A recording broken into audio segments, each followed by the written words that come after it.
Welcome to the Learning Pines YouTube. We hope this video helps. You start by getting the TV online and launching YouTube. You already have essentials ready. Connect to your Wi-Fi or plug Ethernet, then open apps and choose YouTube.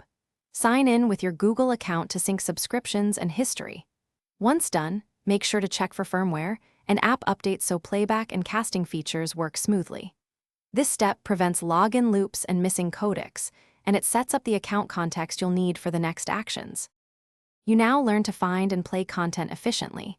Use the remote D-pad or the voice search button to type or speak a query. Once you locate a video, press OK to play and use the left/right buttons to scrub. Make sure to explore subscriptions and library for saved playlists and history. They speed future access.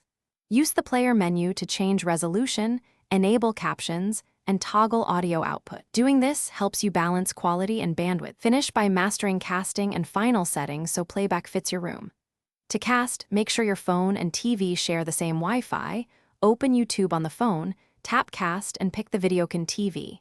In Settings, adjust parental controls, autoplay, and linked devices. If things go wrong, reboot the TV, sign out and back into Google, and reinstall the YouTube app.